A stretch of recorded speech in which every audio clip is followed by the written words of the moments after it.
nuovo appuntamento di Passaporto Tigullio, il nostro viaggio che ci sta portando a conoscere la costa e l'entroterra. Siamo nell'entroterra in Val Fontana Buona a Lorsica.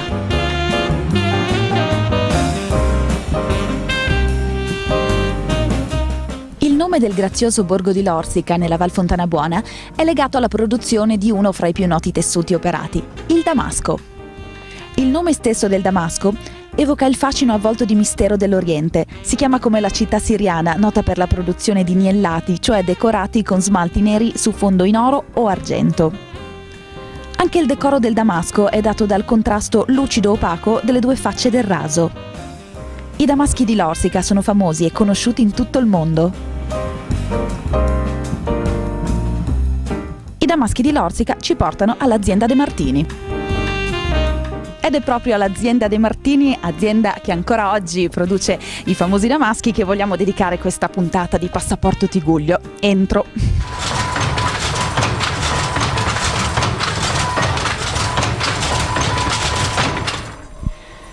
Ed è proprio la signora De Martini ad accompagnarmi in questa visita all'azienda. Buongiorno Stefania. Buongiorno.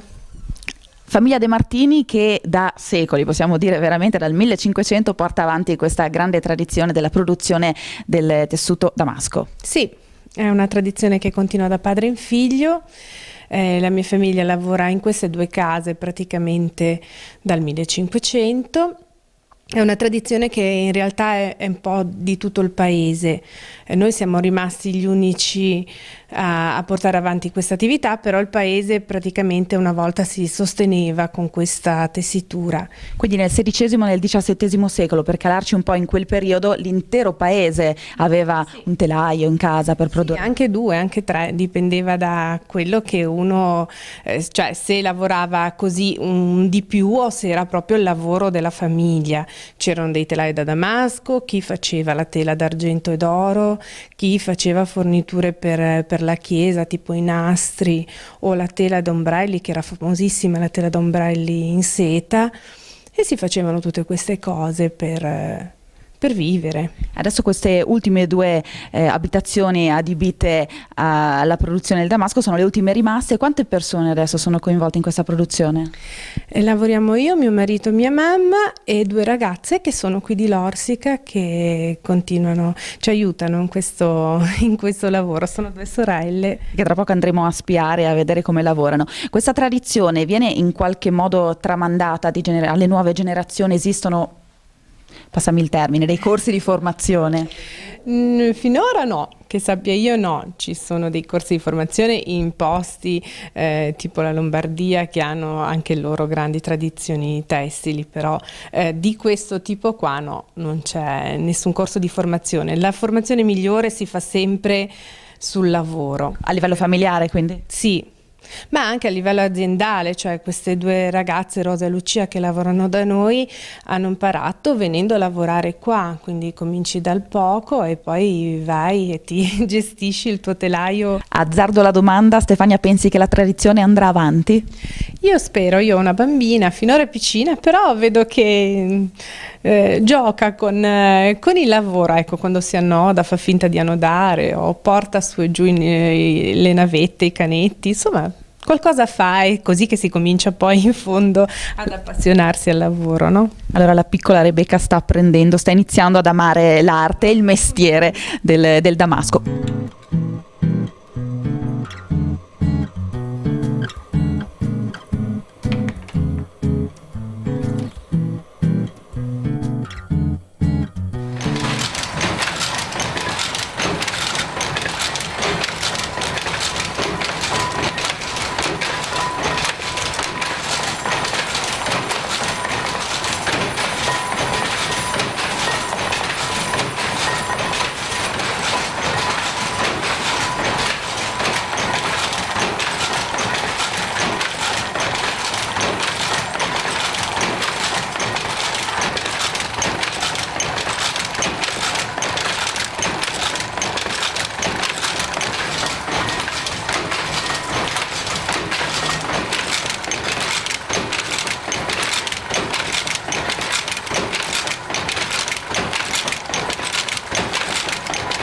Cos'è il damasco? Che tessuto è? Il damasco è un tipo di stoffa dove c'è una base di raso e come potete vedere ci sono dei fiori, generalmente sono fiori.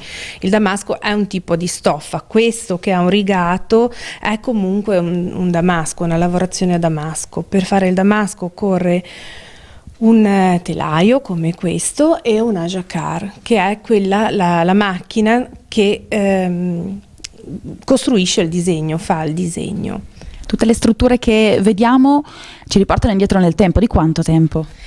Questo telaio l'ha fatto mio papà nel dopoguerra, quindi nel 45-50. L'ha proprio disegnato mio papà e mio zio e costruito di sana pianta. Le parti di ghisa sono state fuse a Riva Trigoso e poi è stato proprio costruito totalmente per ottenere lo stesso effetto del damasco fatto a mano, però togliendo un po' di fatica perché è anche faticoso, ecco. Invece così lavora una persona sola, però il telaio è come un telaio a mano.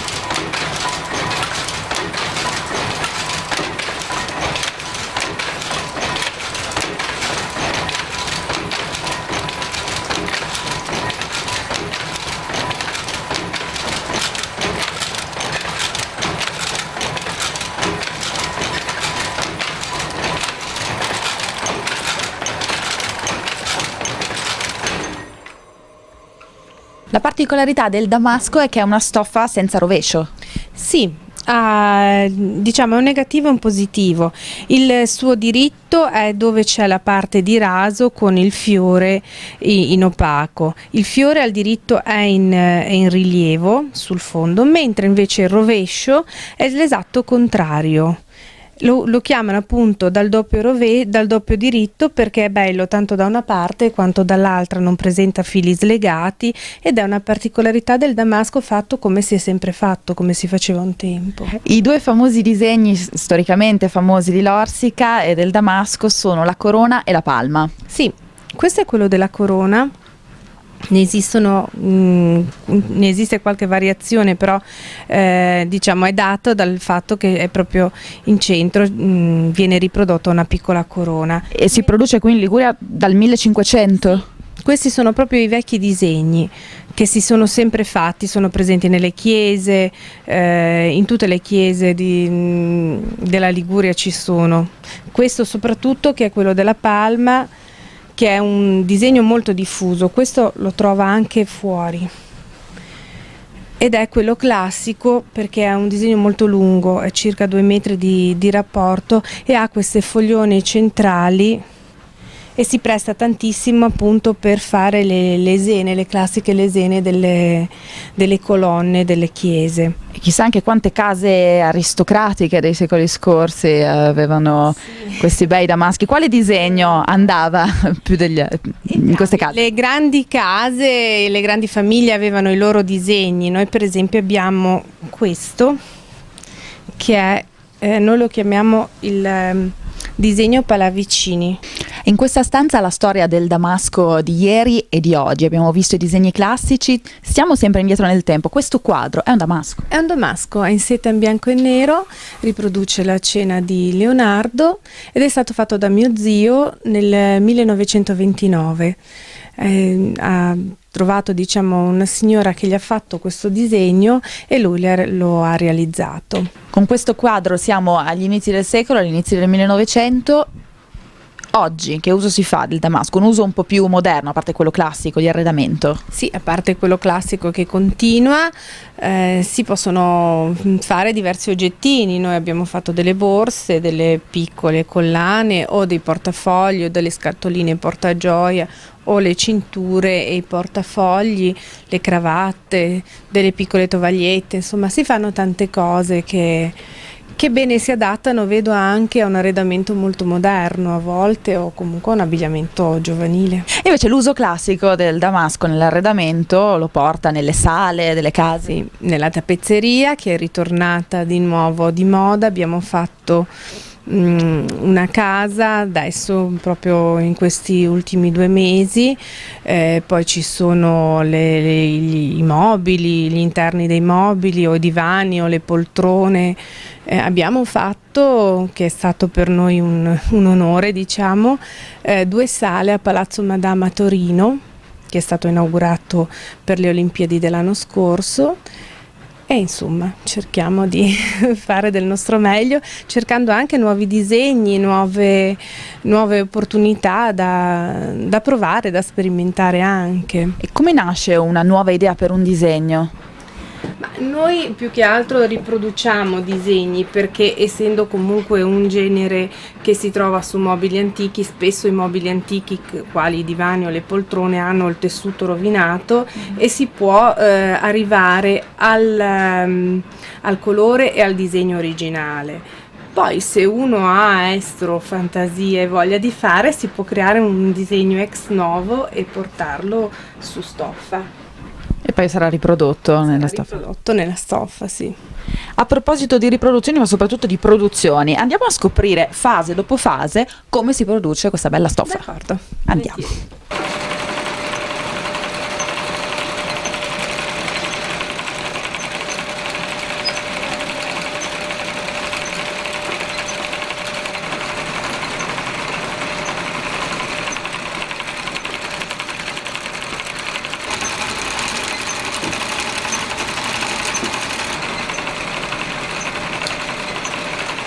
Allora Stefania, la produzione del damasco inizia qui, la prima fase. Sì. Qui ci sono le macchine di preparazione, qui arriva il filato, che lo vediamo lì, arriva in matasse, perché noi acquistiamo il filato grezzo, poi lo facciamo tingere nei colori che ci ordina il cliente, arriva così a matasse e vengono fatte queste rocchette nel numero che abbiamo bisogno, 200, 300, quelle che ci occorrono, e questo è il filo di seta, è lo spessore del filo di seta. Così arriva anche il cotone o qualsiasi altro filato noi vogliamo lavorare. Questa macchina è un incanatoio, è una macchina vecchia, fa appunto queste rocchette che vengono poi ordinate in questa griglia. Quindi le rocchette passano in questa griglia subito qui, sì. Sì, vengono disposte in questi piccoli pettini in modo che il filo non vada ad aggrovigliarsi uno con l'altro, e viene portata al pettine invergatore dove il filo passa attraverso. Quindi ogni filo segue il suo percorso, fa questo breve tratto di strada fino ad arrivare all'altra parte. Sempre ordinato, che non venga a mischiarsi uno con l'altro.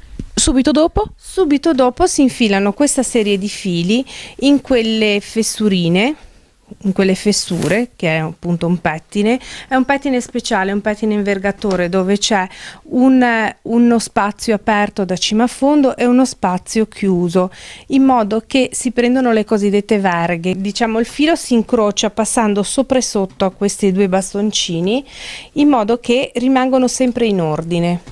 Se si strappasse un filo, si va a trovare il suo spazio qui.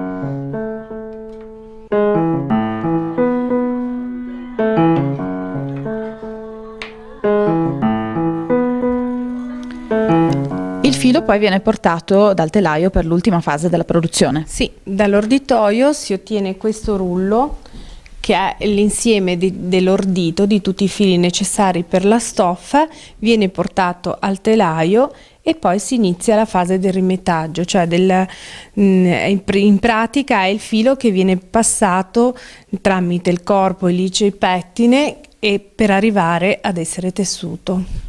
Stefania, ci spieghi come funziona un telaio? I fili vengono passati in quegli anellini di vetro, che ne contengono circa 8-9 per anellino. Sono quelli che permettono al disegno di essere omogeneo. I fili sono disposti nella stessa quantità nelle 2 metà della stoffa, poi vengono passati ai lici che sono nella parte anteriore del telaio e poi ancora al pettine che è quello che ne determina lo spessore e la larghezza della stoffa.